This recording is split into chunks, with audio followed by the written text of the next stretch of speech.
Hey guys, how you guys doing? It is July 31st, 2019. Hoping you're having a wonderful day, a blessed day indeed. A couple updates I want to let you guys know about. Sorry, I've been extremely busy between getting out of the mountains, coming back, coming into work, having a whole lot on my plate. So I haven't been able to research as much as I want to, but there's a couple things that you guys need to know about, alright, that I do know about, alright.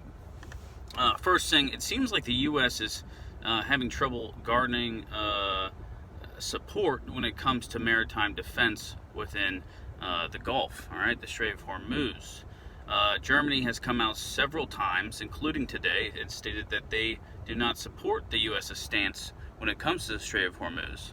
Okay, I know that there's a lot of NATO meetings that are currently taking place where the U.S. is trying to push its allies to do more, all right? They want a greater presence in the area. All while Iran is coming back and stating, we're having talks with the UAE. We want to have talks with Saudi Arabia. We're opening the door. If Saudi Arabia wants to talk to us, that is completely fine. We will make that happen. All right. So that's where we stand with Iran. Iran has also stated right now that they are ready to continue on breaking more commitments that they made during the Iranian nuclear deal if the European allies do not step up, okay? Because Iran's feeling this. They want to trade their oil. They want to start exporting their oil.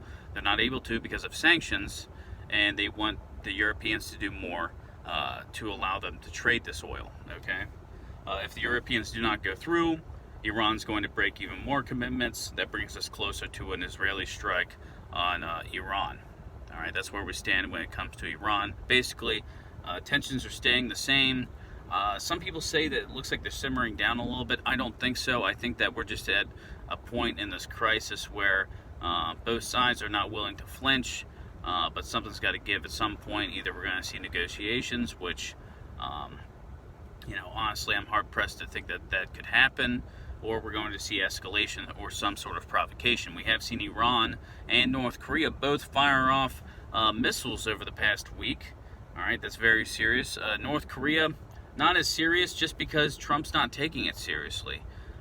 Trump and our allies are kind of like, it happened. There's not much we can do. It was funny. We heard reports from U.S. officials leaked that stated that North Korea was ready to restart negotiations with the United States of America when it came to their nuclear program. Well, not an hour to 2 hours later, we also hear, North Korea just fired off some new missiles. Okay, these are new missiles. They may be variations of old missiles, but they are new. They fired 2 of them. This is now 4 or 5 missiles, depending on what reports you see. 4 or 5 missiles over the past week and a half fired off from North Korea as a test. Now, these are not ICBMs, and I think that's why Trump is not making that big of a deal about it, but these are still in violation of UN codes against North Korea.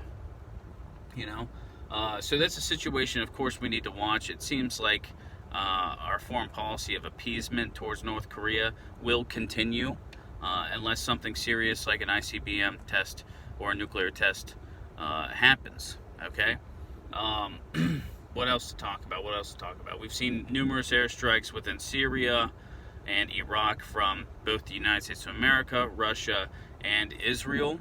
Okay, Israel is, that range, they used to just hit in Syria, the IRGC. Now they're going to start hitting in Iraq, and they have started to hit the IRGC in Iraq, all right? That range is growing, and it's growing because they're like, hey, we see a war coming.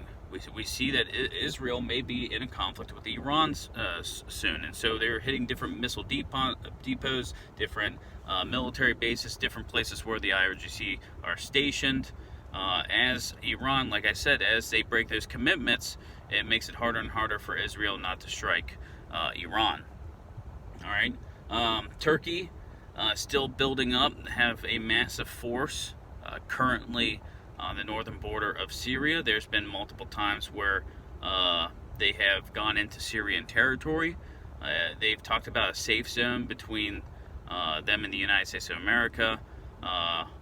But you know, I don't have too much information on that. I need to research it further before I talk further about it. We could talk a little bit about China and Taiwan as well, all right? Because that's pretty serious, and it doesn't get enough airtime from people on YouTube or people in the mainstream media, obviously, because they're not going to tell you about it. But China and Taiwan. China has said multiple times over the past couple weeks that if needed, they would use force against Taiwan to unite Taiwan with China once again, because China does see Taiwan as part of their territory. Now, starting in August 1st, they're going to stop all permits from 47 major Chinese cities of their citizens traveling to Taiwan. All right, so they're going to stop this from happening. Both Taiwan and China are holding military drills as we speak. It's big for Taiwan when China states that they are willing to use force if need be. This is just going to ratchet up more, especially because Taiwan has been working with the United States of America so heavily, buying different military equipment, making deals. China does not like that in the slightest. All right. You know, as more information about all this comes out, I'll let you guys know. We'll talk about it, we'll discuss it. But as of right now, that's all I got. Grab a beer, say a few prayers, and as always, keep your eyes to the skies. God bless.